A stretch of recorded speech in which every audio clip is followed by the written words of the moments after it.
Good afternoon and welcome to Facebook Live with Chisholm, and Kilpatrick. I'm Emma Peterson, an attorney here at the firm, and with me is Courtney Ross, also an attorney at CCK. And we are both very excited to welcome a guest to CCK's Facebook Live, Dr. Remington Nevin. And he is here today to talk to us about an exciting topic, Mefloquine toxicity. So we are going to be jumping right in just to get as much time as we can in with Dr. Nevin. If you do have questions, and we hope that you do, throughout this broadcast, please feel free to post them in the comment section. We will do all that we can to address them as they come in, but we do think this might be a really interesting topic. So if we don't get back to you right away, we will try to answer your question either around the end of the day or tomorrow. So with that, let's just dive right in. Dr. Nevin, what's Mefloquine? Yeah, thanks so much, and welcome everyone.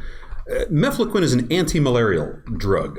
It was originally sold under the brand name Lariam, and it's been commonly given to U.S. service members on overseas deployments. It's a once-a-week, white, round, roughly smaller than dime size or fingernail sized tablet, and it's given weekly to troops overseas as part of command efforts to prevent malaria. Malaria, as we know, is a common problem in tropical areas where the U.S. military operates.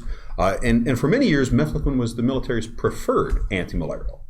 Okay, and so let's just back up a little bit, and I probably should have started with this. How did you get into studying Mefloquine, the effects of Mefloquine? What is your background in this area? Right. So I'm a former U.S. military public health preventive medicine physician. I was trained at the U.S. military's medical school. I have training in occupational medicine, drug safety, epidemiology, and public health. And it was on a deployment with the 82nd Airborne Division. I was their public health officer. It was on a deployment to Afghanistan during the surge in 2007 that I became aware of systematic problems with the military's use of this drug. Like many military physicians at the time, I wasn't very familiar with the drug's inherent dangers. We're much more familiar with those now, but at the time, in 2007, I knew that the drug should not be used among service members with mental health contraindications, things like depression, anxiety, folks taking antidepressants, for example. And at the time that I deployed, I knew that these problems were rising in prevalence in the U.S. military. And I saw problems with the use of the drug such that this drug was being prescribed to these service members. And that's what began what's now an over decades-long interest in this area. Great. Yeah. Could you talk a little bit about how long the U.S. military has been using Mefloquine and if there's specific conflicts that we know it was used in? So Mefloquine was licensed by the Food and Drug Administration here in the United States in 1989. So it's been 30 years that the drug has been available. But the U.S. military only began using it on a large scale with the operations in Somalia, 1992, 93, 94. Before then, it had been used, and there are some reports of isolated use in the 1980s and possibly even in the late 1970s. So it is possible some veterans were exposed before it was licensed. But for the most part, the bulk of the use of this drug was beginning with operations in Somalia, and that means it was not used during the Gulf War conflict for the most part. There's always exceptions, but really it was the Somalia conflict. Used by special operations and on small-scale missions around the world in the 1990s. And then the next large-scale use of the drug began, of course, with operations in Afghanistan in 2001, where it was a preferred drug for many years. When we began operations in Iraq in 2003, Mefloquine was also the drug of choice, at least for the initial part of that conflict. Use declined significantly beginning in around 2004 in Iraq, but isolated reports of use in Iraq continued for many years. And it was widely used in Afghanistan until beginning in around 2009, when the U.S. Army, first among the services, implemented policy moving away from Mefloquine back to a daily drug, doxycycline, which interestingly enough was the drug of choice back in 1989, before Mefloquine was made available. So that's very interesting. And then use all but stopped in the U.S. military in 2013, around the time that the FDA added a boxed warning or black box to the drug's label. Okay. So what types of symptoms are service members and veterans that took Mefloquine, what do they experience when they took the drug? What do they experience continuing going forward? What really was the impetus behind that black box warning? Right. So ever since the drug was first licensed here in the United States, the product label has warned of fairly significant and severe and even serious adverse effects. We've known all along that Mefloquine can cause symptoms such as nightmares, insomnia, abnormal dreams, anxiety, depression, panic, paranoia, cognitive changes in personality. Really, any psychiatric symptom that one can imagine has been reported with Mefloquine use. Mefloquine can also cause a number of neurological symptoms, things like tinnitus or ringing in the ears, subjective hearing impairment, paresthesias or tingling in the hands and feet, disequilibrium, dizziness, and vertigo, a sense of imbalance on one's feet, and we think even more complex problems, things like complex sleep disturbances, including sleep apnea, and possibly even some neuroendocrine disorders and gastrointestinal disorders. All of these symptoms and signs can be plausibly linked to the drug's inherent neurotoxicity. And when a veteran takes the Mefloquine, what's the time period for how quickly, if they do experience symptoms, they'll start to experience it after ingesting the drug? Yeah, that's an excellent question, and it raises the concept of what I've termed symptomatic exposure. We've all heard of veterans and officers and others who say, I took Mefloquine and I was fine. I didn't have any symptoms. Fantastic. That's great. And thank goodness that you didn't, because you really wouldn't wish some of these symptoms on your worst enemy, the nightmares in particular. What we find, though, is that a sizable minority, and the precise percentage really awaits further determination, but it's sizable. It's at least 10%. It's very likely a third of users experience symptoms, prodromal symptoms that predict these more serious events. Typically, within the first few doses, the manufacturer, early on during use of the drug, even acknowledged that these prodromal symptoms typically manifest within the first 1, 2, 3, or 4 doses, which means typically within the first month or so of use of Mefloquine. If you are susceptible to these effects, you'll experience one or more of these symptoms. And if the drug is being used correctly, those symptoms should lead to the drug's immediate discontinuation. But unfortunately, far more often than not, what we find in the military is that veterans were often ordered to continue taking the drug despite experiencing these symptoms that even the manufacturer says requires the drug's immediate discontinuation. And how long do these symptoms last? If you stop taking Mefloquine, do these symptoms go away? Is it a lifelong problem? What should folks be thinking about? So hopefully, if you recognize that you have this personal intolerance to Mefloquine and that for whatever reason you are susceptible to these effects, hopefully if you've discontinued the drug as soon as possible, let's say you take one tablet, you have terrible nightmares, hopefully you've stopped then taking the drug and you don't take that second weekly tablet. You go to your doctor and you say, I need a safer daily drug, doxycycline. Of course, that didn't happen in most cases. Right. Unfortunately, even the drug's manufacturer says these prodromal symptoms could be prodromal to what they say is a more serious event. Well, what could be more serious than anxiety, depression, restlessness, or confusion? These are all very serious.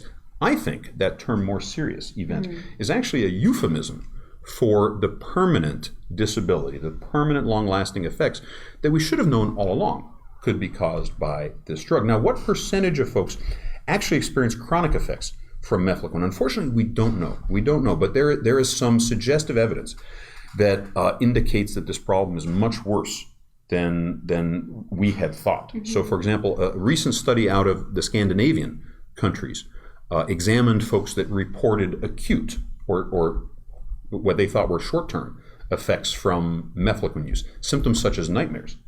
And what the study found was that on contacting these folks several years later, over 20% who had reported nightmares with use of Mefloquine were still reporting these symptoms 3 years or more after use. Of those reporting cognitive impairment, concentration problems, memory problems, something like 30% or more were still experiencing these symptoms over 3 years after use. So a not insignificant percentage of folks who experience these short-term symptoms, what we thought were short-term symptoms, these symptoms may persist in a sizable minority, become chronic, and contribute to permanent disability. So, Dr. Nevin, you alluded to this a little bit before about when the Army and the Navy and the Marines stopped using Mefloquine, and some of it corresponded with when the FDA put the black box warning on the box. Does any branch of the U.S. military still prescribe Mefloquine today? So hopefully not. I maintain some contact with folks inside the military who have influence in this area. And my understanding, based on a review of recent data, is that new prescriptions for Mefloquine account for far less than 0.5% of all new anti-malarial prescriptions in the U.S. military. And I'm told that if one tried to order Mefloquine today as a prescriber in the U.S. military, it'd be very difficult. They'd have to run through all sorts of hoops and fill out authorization forms and so on. So I think as a practical matter, I think most new exposure to Mefloquine in the military has stopped. And that's excellent. And I think that trend began in earnest in 2013 with the U.S. military policy change that declared Mefloquine a drug of last resort.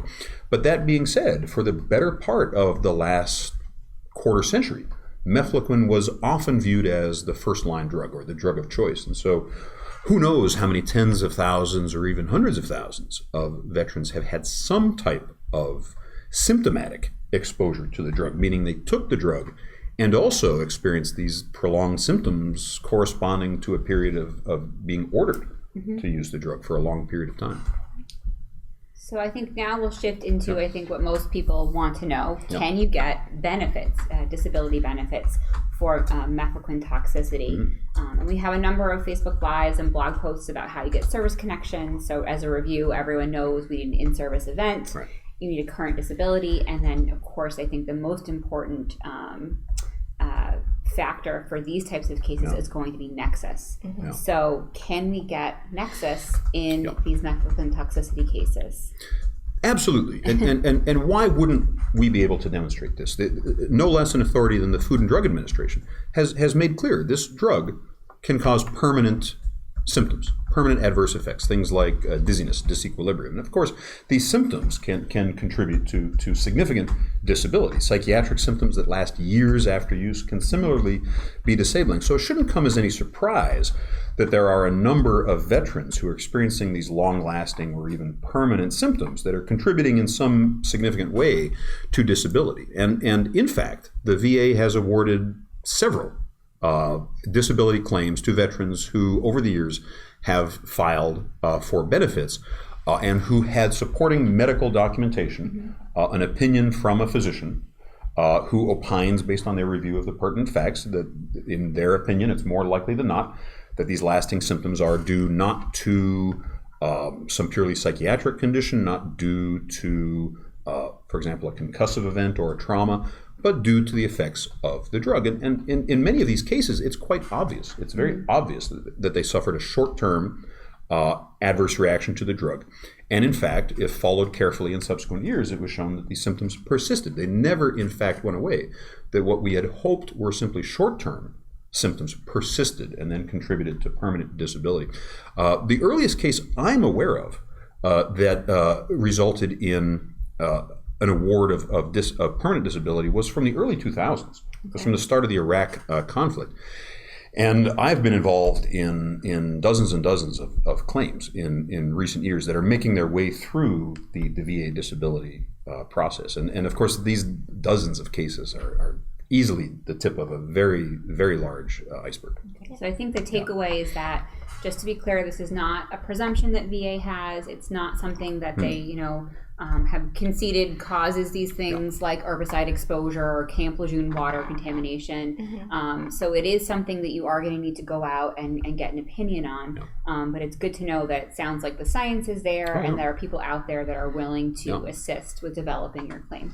Yeah, and so as Emma mentioned, one of the other things that you need to show to get service connection for disability is the in-service incurrence, which here would be taking the Mefloquine while you were in service. Is it often documented, or is there somewhere in the record that veterans can look for to show that they took Mefloquine as part of their service? Yeah, and this is really for the VA. This is the unfortunate thing, is that as all veterans know, who've been exposed to mefloquine, who've taken mefloquine.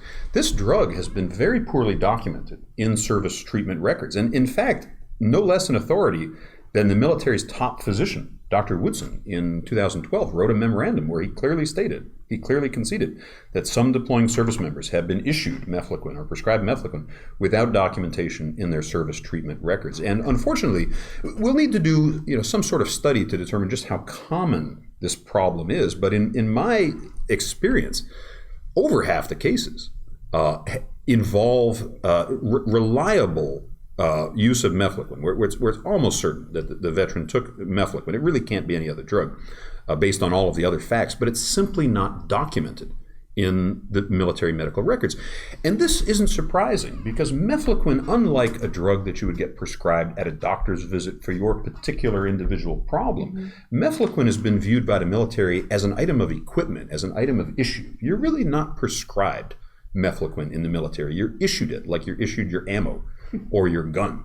And for example, when I deployed to Afghanistan with the 82nd Airborne in 2007, I was told on my way to board the plane, I was told to reach into a garbage bag and pick out a box of mefloquine. And it ends up, fortunately, everyone on our roster had been prescribed the drug.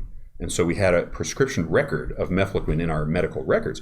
But if someone else had shown up at the last minute to my unit and had joined that line, they would have reached into that bag, grabbed a box of mefloquine with someone else's name on it, and they wouldn't have been on that roster. And so they would have been exposed to mefloquine with no proof in their military medical records. As it was, I had a box with someone else's name on it, and someone else had my box. And this is not at all uncommon. And you'll hear stories from veterans about being issued the drug in formation, or being just given a baggie and told nothing about the drug, just to take one once a week. So the quality of documentation of mefloquine has been conceded by DoD to be poor, and this is substantiated by so much reliable veteran testimony and even what the military itself concedes. So in many cases, establishing exposure to mefloquine must be done through other means. So for example, there are certain deployments where the use of mefloquine as first-line drug is widely known. So, for example, the early months of the Iraq deployment in 2003, mefloquine was the frontline drug. One should be assumed to have taken mefloquine unless there's a reason to presume otherwise. Certain defined deployments, everyone in the unit got the same drug, and so if you can establish that other people in the unit took that drug, you can infer that you yourself took it, and this can be established through lay statements and so on. And there are regions of the world where really the use of mefloquine would be assumed. Like, for example, sub-Saharan Africa, Liberia, a very malarious area. The military for years had said this is a perfect place to use mefloquine, and this is our preferred drug in this environment. So if a soldier deployed there anytime after mefloquine's availability, 1989, it's not unreasonable to assume they were exposed to mefloquine. Okay. Yeah, and I think a key takeaway there is that if veteran, if it's not documented in a veteran's record, that lay testimony might be a key piece of evidence that you'd want to develop for your case, and kind of explaining where you were deployed to, that you were given an anti-malarial drug that you had to take once a week, possibly describing what the drug looked like that you took, so that we can establish that in-service exposure. Yeah, and it's actually not that complicated. If you assume veteran's testimony is reliable, as the VA generally has to do, if a veteran reports a reliable history of taking a white, round, roughly smaller than dime-sized, fingernail-sized tablet once a week, if it came in a box labeled Lariam or Mefloquine, that's good evidence that it was mefloquine. But if they took a weekly antimalarial drug and they were deployed to areas of known resistance to the other weekly drug, chloroquine, then you can safely rule out chloroquine as the drug. So if someone reports weekly use of an antimalarial, obviously it could be chloroquine or mefloquine. But most deployments over the last quarter century have been to areas with chloroquine resistance, Africa, for example, Afghanistan. So they wouldn't have been given chloroquine. You can assume that weekly drug equals mefloquine in those cases. So it sounds like some other evidence you could use would be just some independent research on your areas of deployment. and also getting those lay statements in, describing the conditions in which you took the pill, buddy statements from people in your unit, all super helpful evidence to show that in-service incurrence. Any other types of evidence that you think might be helpful for people listening out there in submitting these claims besides, lay statements, obviously getting a medical nexus letter, any other types of evidence that you think would be helpful people should know about?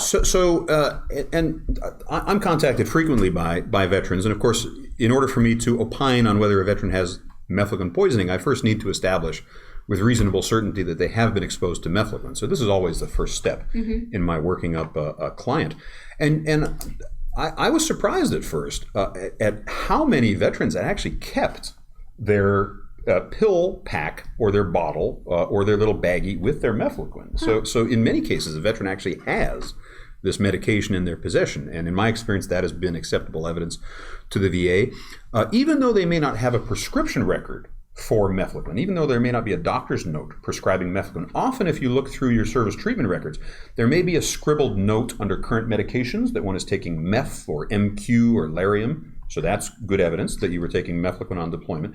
And then, especially in later years, the post-deployment health assessments had actually inquired about use of antimalarials. And in some cases, that form itself documents that the veteran self-reported a history of mefloquine use. So there are many opportunities besides a prescription to establish reasonable evidence of exposure to this drug. And, in the end, in the worst case scenario, when there's none of this, if the veteran recalls that they took this drug, Lariam, mefloquine, can describe its shape, appearance, how it was packaged.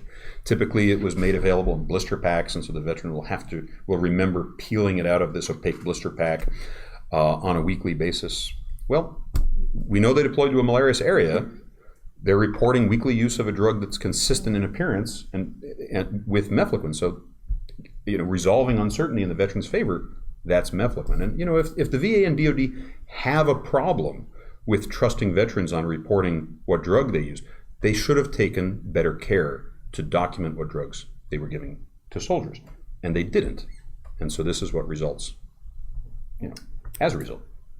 So since there's obviously no presumption for mefloquine exposure, does VA, as far as you know, in your experience working these cases, does VA have a diagnostic code for mefloquine toxicity, or do we have to kind of pull things together to make that happen? Yeah, and that's an excellent question, because we're sort of at the stage with mefloquine poisoning that we were with PTSD in the 1970s. Many veterans today are surprised to learn there was no diagnosis of post-traumatic stress disorder during the Vietnam years. And it was only the efforts of Vietnam veterans that led the psychiatric community to recognize and define diagnostic criteria for a new disease, which they called post-traumatic stress disorder. And I think we're at that state, we're in that position with mefloquine poisoning. I view these signs and symptoms, all of the psychiatric symptoms, all of the neurological signs and symptoms associated with mefloquine use, I don't view those as side effects. I view those as symptoms of a disease caused by poisoning of the brain by mefloquine and related quinoline drugs. Our group, we have a nonprofit called the Quinism Foundation. We call this disease quinism or quinism, and we hope in due course this disease will be recognized, that it will be easily diagnosed, that there'll be diagnostic criteria for it, there'll be a diagnostic code, there'll be a VASR-D term for this condition, but we're not there yet. We can talk about mefloquine poisoning, because mefloquine poisoning does cause various problems. But for the moment, what we're left with is mefloquine poisoning being conceded by the VA, in some cases, as causing certain psychiatric disorders and certain neurological disorders. So of the claims that have been awarded thus far, the veteran proposes that their anxiety disorder is a residual or has been caused by their mefloquine exposure. And so they meet diagnostic criteria for anxiety disorder, unspecified, and their physician or myself or another expert opines that the cause of this anxiety disorder was their use of mefloquine. So you've established a diagnosis, you've established disability or degree of disability, and you've established a nexus to military service, thus meeting VA criteria. And there have been several of these claims awarded. So it's not mefloquine poisoning that they're claiming. The mefloquine poisoning or the mefloquine exposure provides the nexus to military service. So a veteran shouldn't claim mefloquine poisoning. And it's tempting for the veteran to. I recognize that. But what the veteran has to do is identify those actual diagnoses that exist today in the medical textbooks and link those to mefloquine use.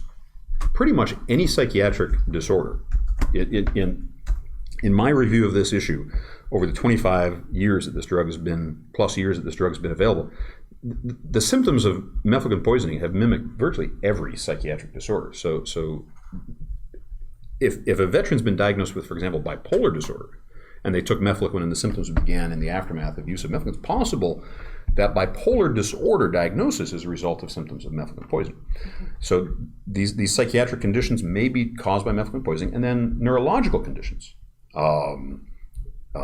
vertigo, disequilibrium, dizziness, these may have contributed to things like diagnoses for benign positional vertigo, Meniere's disease. It's diagnosed as that by clinicians that don't recognize the role of mefloquine. And in my experience, the VA has awarded compensation for conditions like that, which the veteran has been able to argue are actually due to mefloquine. And I think that VA is used to doing this, right, Courtney? They'll rate things by analogy, or they'll rate your residuals. The mefloquine's the in-service injury or an event, residual disabilities, neurological effects, psychiatric effects can be rated separately. And so you certainly want to talk to your veteran service officer, like our colleagues at the DAV, an accredited representative, whoever you are working with on your claim. Talk to your friends to think about how to frame this. But like Dr. Nevin said, you don't want to claim that you want service connection for mefloquine poisoning or mefloquine toxicity. VA's probably not going to, there's no way for them to give you a benefit for that. You need to couch it in their terms, phrase it in terms of, these are my residual disabilities from that mefloquine toxicity. Yep, and since there is no diagnostic code for mefloquine toxicity, in your experience in the cases you've seen where conditions get granted, do they rate psychiatric conditions under the diagnostic criteria for mental health disorders? I'm familiar with a few handfuls of cases of successful psychiatric claims. A very common condition that is awarded is anxiety disorder unspecified, or depressive disorder unspecified. But of course, the VA only awards one mental health diagnosis. And in many cases, anxiety alone or depression alone is not sufficient to account for the range of symptoms that the veteran is experiencing. So, for example, a veteran may return home from a mefloquine deployment and have anxiety as a predominant feature, but they may also be suffering through the effects of occasional hallucinations, paranoia, delusions. They may have cognitive impairment, and all of these additional psychiatric symptoms can contribute to the psychiatric rating percentage. And so you'll get these very unusual situations that medically don't make any sense, where someone is diagnosed with depression, but then awarded a very high percentage as a result of all of these other symptoms that really only make sense in the context of mefloquine poisoning. So I think what that speaks to is that in due course, the VA is going to have to recognize that trying to hammer this round peg into a square hole doesn't make sense. It doesn't make sense that really the underlying diagnosis is mefloquine poisoning. And perhaps one day we'll see the VA develop a DBQ and conduct CNP examinations assessing for all of the symptoms that we know are caused by mefloquine, and then permit a reasonable rating percentage with an appropriate diagnosis, aka mefloquine poisoning. But of course, we're not there yet, and judging by how long it takes for other conditions to be recognized by the VA, it'll probably be several years before we get there. So don't hold your breath, but we will get there. To that point, though, is there ongoing research that's related to the effects of this drug on service members? So in the VA's defense, and I recognize there are very heroic people within the VA and DoD bureaucracies who know how bad this problem is, and who have wanted to speak up and speak publicly about this for many, many years, and have been wisely not doing so because it would be disadvantageous to their careers. But there are many, many people within these organizations that know this is a problem. Recently, we've seen several very heroic individuals within these organizations work hard to advance favorable policies. We saw the military, for example, acknowledge that this drug has not been wisely used, hasn't been well documented. We got that memorandum on record. We saw the military move away from the drug. On the VA's side, many years ago, we had some good documents come out acknowledging the long-term health problems of mefloquine, encouraging people to look into this. More recently, the VA has funded a study by the National Academies of Sciences, Engineering and Medicine, to look into published evidence of chronic effects of mefloquine. I've spoken to this group many times. They're a good group of people. But as I told them, this study is, unfortunately, it's flawed from the start, because what they're doing is reviewing the published literature on mefloquine. And there just hasn't been any published research into these chronic effects. So not surprisingly, if they just limit their research to what's been published, they're not going to find much. Our group has been telling this committee at the National Academies, they have to listen to veterans. They have to do what the drug regulators did and actually review the individual medical records and drug adverse event reports that have been filed by veterans. They have to listen to their stories. And if they do that, I'm confident that the National Academies, through their research, will conclude, as drug regulators have, that this drug does indeed cause many significant, severe chronic effects. So we'll see what comes from the National Academies study. I'm cautiously optimistic that they will conclude that at least everything our group has been saying and that everything veterans have been saying is plausible and requires further research, and not slam the door on claims of this nature. But we'll see. We'll see in about a year when this study is released. Yeah. So if a veteran thinks they might be suffering from the effects of mefloquine they took during their time in service, what should they do next? Is there a treatment? Is there something they need to go tell their doctor? What should the next steps be? So my experience is that many veterans who are suffering from mefloquine poisoning have known all along that mefloquine was the cause of their problems. They were perfectly healthy. They took this pill, and then within a few weeks, they or their family members or their unit members notice all sorts of very significant changes. And these changes, in many cases, are not plausibly explained by things like combat or exposure to concussive events. In some cases, the nightmares and anxiety and insomnia start at home, even before they've deployed. And the nightmares have nothing to do with combat. They're nightmares of monsters and horrific things like that. And so the veteran knows. Veterans know when they've been poisoned. People know when they've been poisoned. And the veteran knows. So, but unfortunately, for many years, many of these veterans were told it can't be mefloquine. And so instead, they've adopted other explanations for their symptoms. In some cases, they've been told incorrectly they have PTSD. Some will have PTSD, but some have instead adopted PTSD as an explanation for their symptoms or traumatic brain injury. But not all of their symptoms have been fully explained by what they've been diagnosed with. So really, I would say the first step is to take a step back and think, what symptoms do you believe are attributed to your use of the drug? And have you had all of those symptoms worked up fully? So for example, there are many veterans that come to me who have been suffering from symptoms that have been attributed to post-traumatic stress disorder. And they have a PTSD rating, and they're reasonably happy with that. But they've struggled for years with dizziness and vertigo and subjective hearing impairment and tinnitus. And all of these symptoms together could qualify, for example, for a Meniere's rating, which is 60% in some cases. But they haven't pursued formal diagnosis or workup for these symptoms, because when they did initially look into it, they were told it's nothing. But if they actually seek medical care to pursue a diagnosis, what they may find in this particular example is evidence of a central or brainstem cause for their vertigo, dizziness, disequilibrium, tinnitus, subjective hearing impairment. There may actually be objective evidence available on examination that they have another disability that could be rated. And so I would encourage veterans to first ensure that all of their complaints are thoroughly worked up. So it sounds like you need to, take a step back, personally assess what's going on.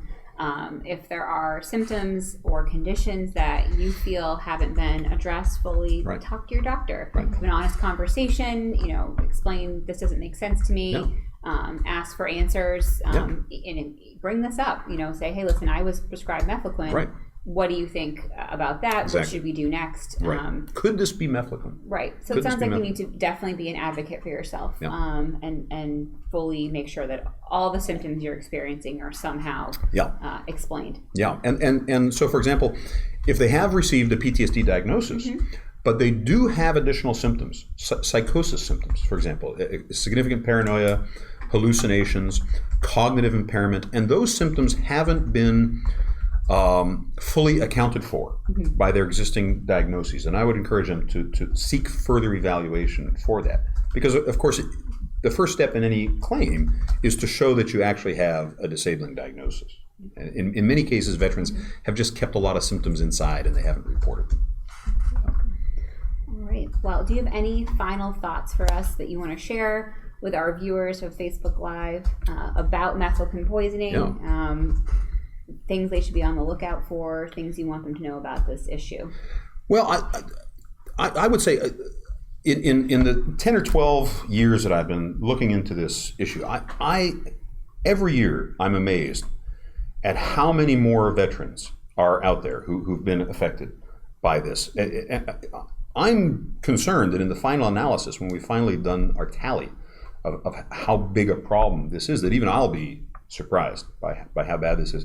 It could very well be single-digit percentages or more of folks that have been exposed to Mefloquine that are suffering some degree of permanent disability as a result of their use of this drug. Single-digit percentages. All of the evidence I've looked at so far supports this.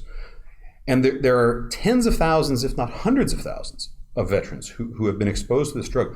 So if you think you've been harmed by Mefloquine, the numbers speak for themselves. It's entirely possible that you have been. So I would encourage you to look into this more. Learn about Mefloquine, learn about the symptoms that are caused by Mefloquine. Get online, learn from other veterans who have struggled with this condition, and see if this helps to make sense of your condition. And then if it does, if it makes sense to you, then trust yourself. You know better than anyone if you've been poisoned. People know when they've been poisoned.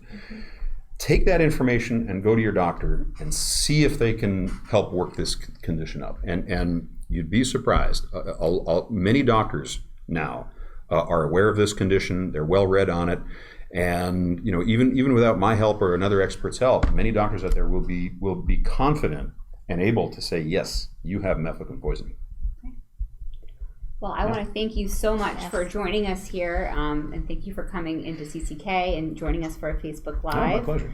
It's been really informative and definitely an interesting topic. And we want to say thanks to all of you for tuning in, and we'll see you next time.